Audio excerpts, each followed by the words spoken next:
On the morning of June 28, 2015, Dimitris Kallas woke at 7 to check his smartphone banking app before leaving for work in central Athens. His account showed €18,400. By the time he reached his office, the glass doors of his bank's branch were locked, and a handwritten sign read, "Closed until further notice." When he tried the ATM across the street, the screen allowed him to withdraw €60. His account balance was still there, on the screen, in the database, fully visible, but he could not touch it. His wife, Sofia, arrived home that evening with groceries paid in cash she had withdrawn the day before. They had a mortgage payment due in 5 days, utility bills due in 8, and a pharmacy prescription for their daughter's asthma medication that needed refilling by the weekend. All of it required immediate money. All of it sat frozen behind a number on a screen. Dimitris and Sofia were not reckless.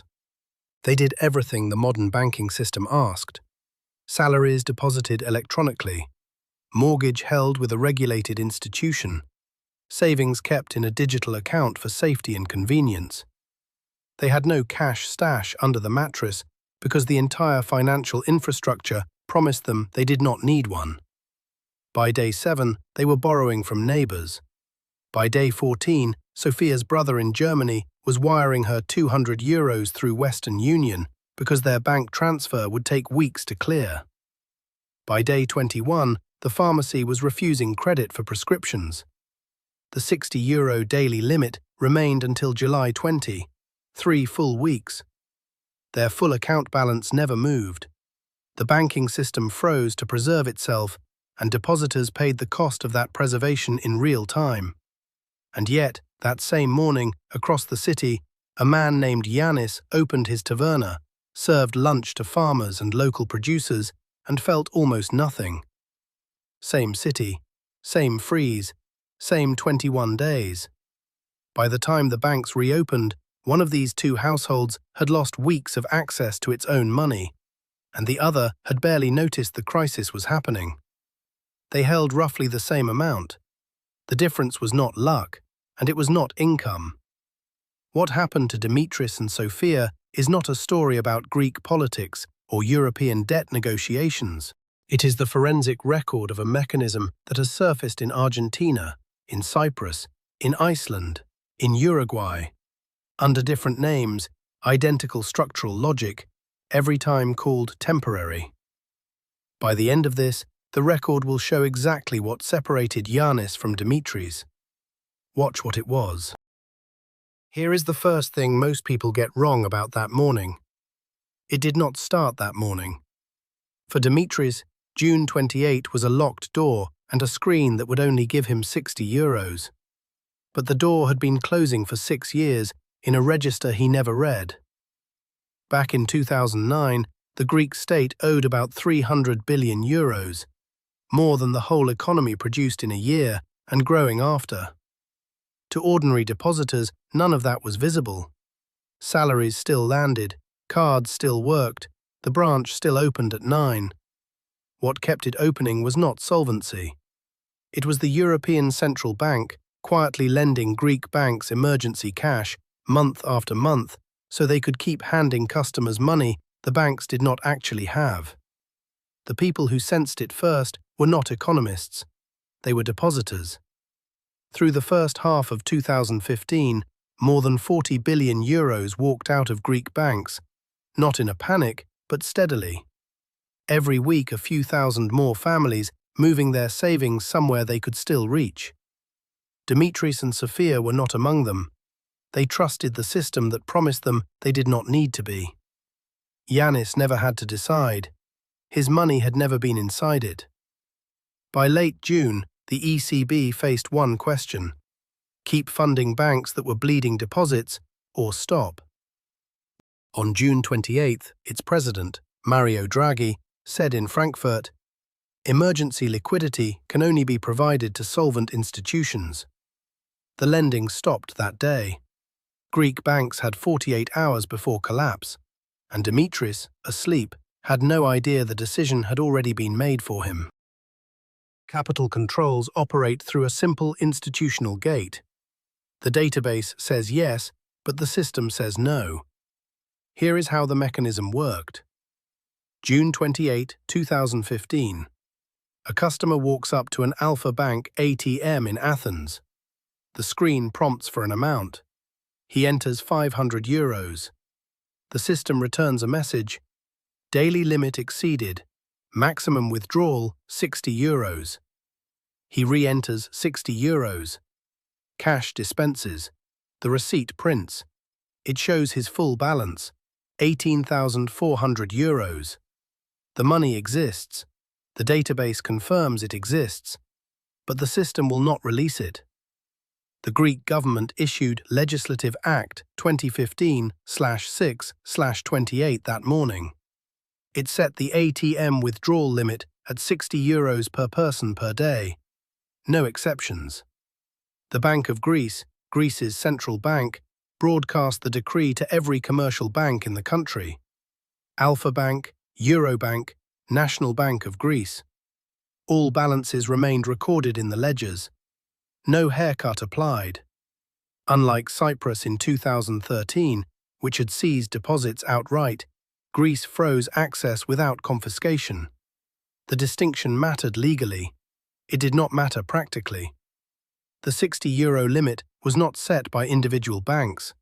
It flowed from the European Central Bank. The ECB held veto power over Greek bank cash dispense. Commercial banks required ECB clearance to exceed the daily limit. The ECB suspended that clearance on June 28. Yiannis, governor of the Bank of Greece, stood at a press conference that afternoon and said, "Capital controls are a temporary measure to safeguard the stability of the banking system." The word temporary would stretch across 21 days. The physical constraint was real. Greek central bank vault reserves were insufficient to honor full withdrawal demand across the system. If the run continued, the shortfall was estimated between €8 and €12 billion. The state did not have enough cash. The €60 limit was the valve that prevented the vault from emptying in 72 hours. But the freeze operated on two layers. The first layer was physical. ATMs capped at €60. The second layer was digital. Domestic interbank payments froze entirely. International wire transfers delayed 2 to 4 weeks. A customer could not move money electronically either. The account existed, the balance remained intact, but the money was paralyzed. The Greek decree temporarily froze mortgage escrow obligations. Banks got relief. Pharmacy payments, grocery bills, utility charges. Those obligations did not freeze. The system protected creditors. It did not protect households. The €60 was not generosity. Here is what that $60 limit looked like for Dimitris and Sofia across 21 days. Day 1. June 28, 2015. Sunday morning. Dimitris Kallas woke up in the Plaka district apartment he and Sofia had rented for 11 years. The television was already on. Sofia sat at the kitchen table with her laptop open. She said the banks would not open Monday. She said ATMs would limit withdrawals to $60 per person per day. Dimitris asked how long. Sofia said nobody knew. Dimitris was 39, Sofia was 37. Dimitris worked as an IT consultant for a mid-sized Athens firm. Sofia managed accounts receivable for a pharmaceutical distributor. Combined income before taxes, $3,400 per month. Monthly expenses before the freeze, roughly $2,800 plus a $680 mortgage payment. They had $8,200 in their joint checking account at Eurobank. They had another $14,600 in a savings account they had been building since 2009. The money was there. The bank's online portal confirmed the balances, but the money was not accessible.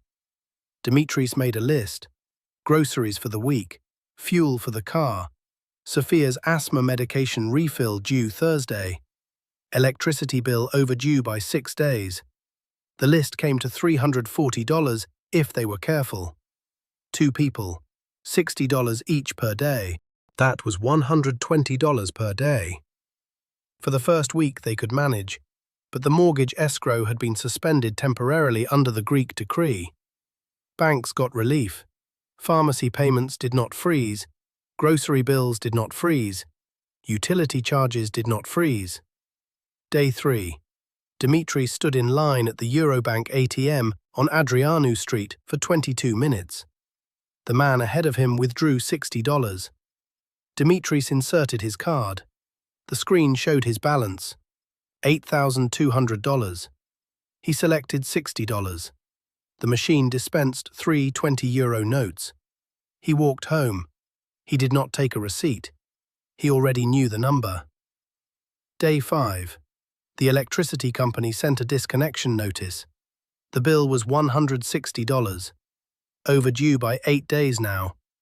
Dimitris took $80 in cash to the company's physical payment office near Syntagma Square.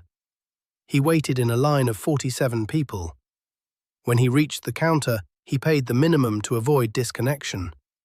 The clerk gave him a handwritten receipt. Dimitris walked back to the apartment. He had spent $80. That was 1.3 days of his ATM access for one adult. He did not tell Sofia immediately. Day 7. They borrowed $120 from neighbors. Small amounts. Dimitris wrote IOUs on paper torn from a notebook. Takis upstairs lent them $50. Maria across the hall lent them $70. Dimitris promised to repay when the banks reopened. Maria said not to worry. Takis said everyone was doing it. Sofia's employer, an executive at the pharmaceutical distributor, advanced her $200 against her next paycheck. Sofia deposited the cash in a drawer at home. She did not put it in the bank. There was no point. Day 8. Dimitris fixed their neighbor Stavros's computer, a corrupted Windows installation. It took him 90 minutes. Stavros owned a small grocery 2 blocks away. He paid Dimitris in groceries instead of cash. Bread, olive oil, tomatoes, feta, pasta. Dimitris carried the bags home. Sofia looked at him when he set them on the counter. She did not ask where the groceries came from. She already understood. Day 12. Gas stations were operating cash only. Dimitris needed fuel. The tank was below a quarter. He drove to a station on Vouliagmenis Avenue. The queue extended 45 minutes back from the pump. When he reached the pump, he asked for a full tank. The attendant said cash only. Dimitris had $70 with him, 2 days of withdrawals minus groceries. He told the attendant to stop at $35. He drove home on half a tank. He cancelled plans to visit Sofia's parents in Corinth that weekend. The fuel would not have been enough. Day 14. Sofia's brother sent $200 from Germany via Western Union. A bank wire would have taken 3 weeks under the capital controls. The Western Union transfer arrived in 2 days. Sofia picked up the cash at a location near Omonia Square. She stood in line for 38 minutes. When the clerk handed her the money, she folded it into her purse without counting it. She walked home along streets where half the shops had closed for the summer or indefinitely. She could not tell which. Dimitris's mother, Eleni, was 78.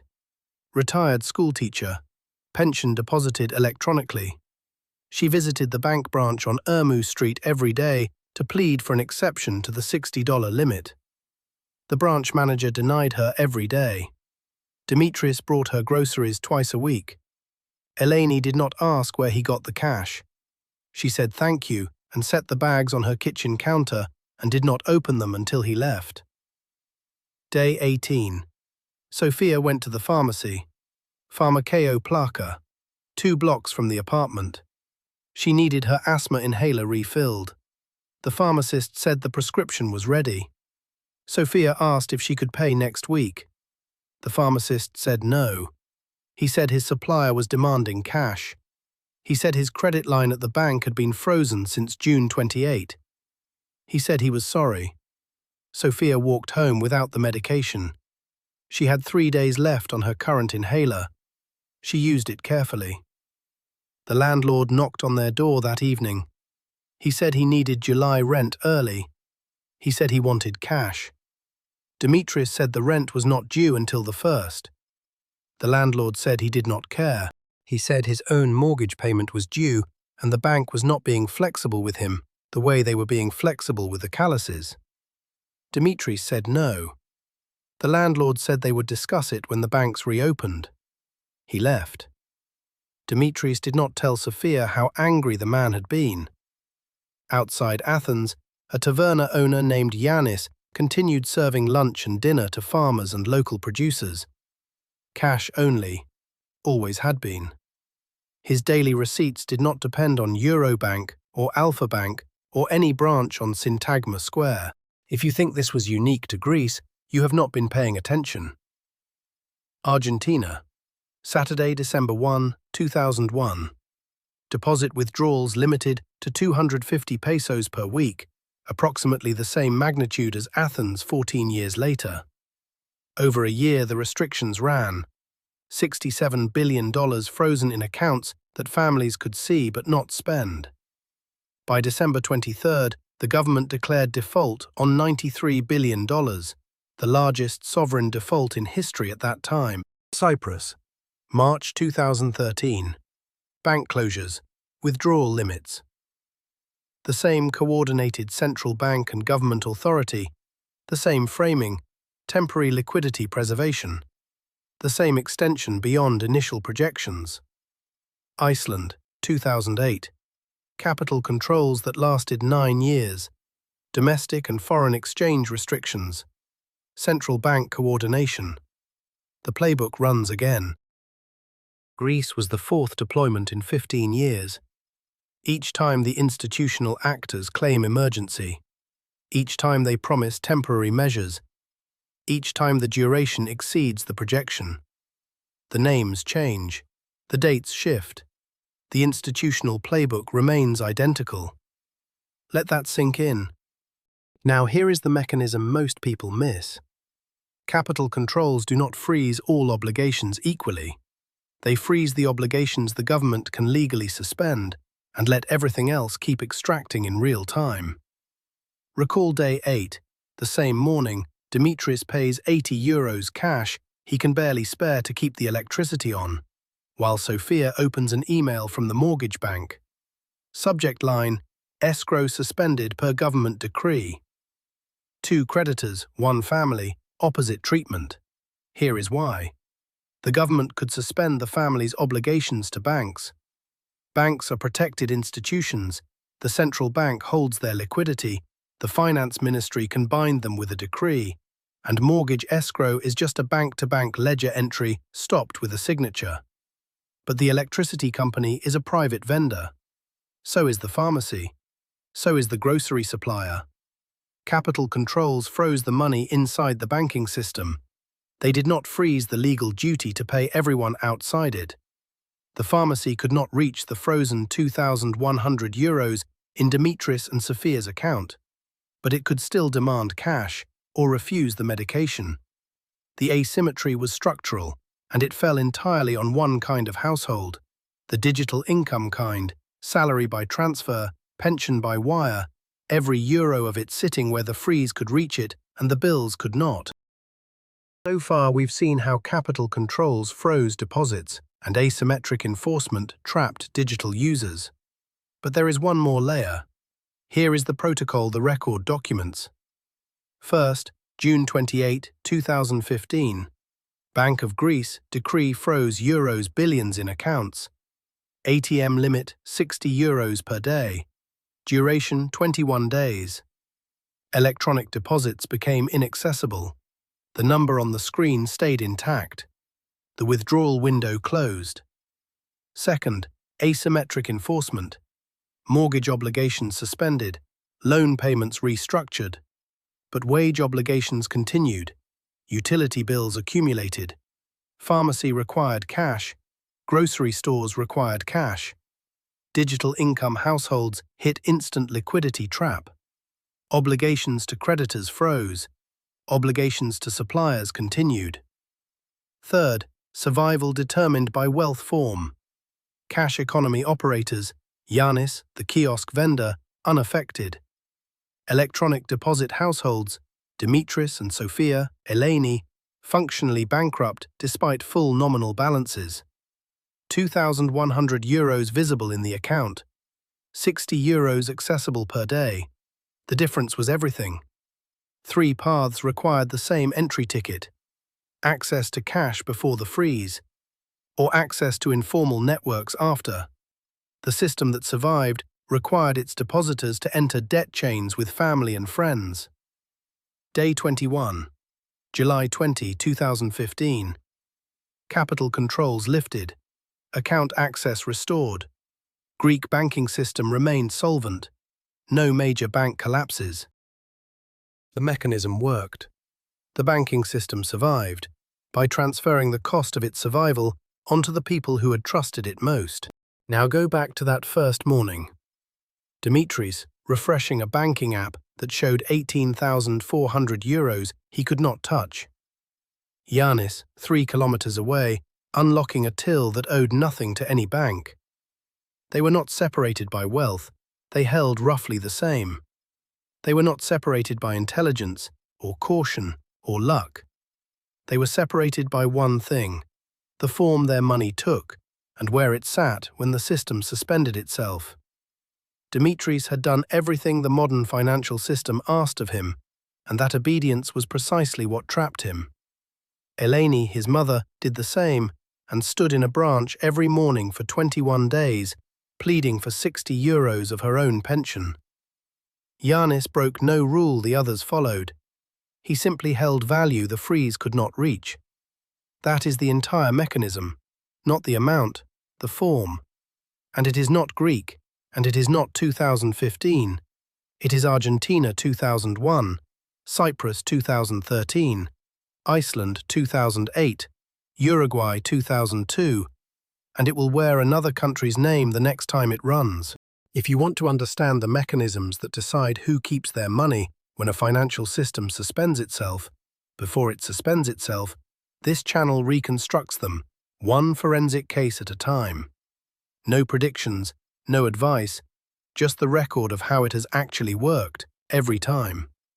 Subscribe and watch the next one before you need it.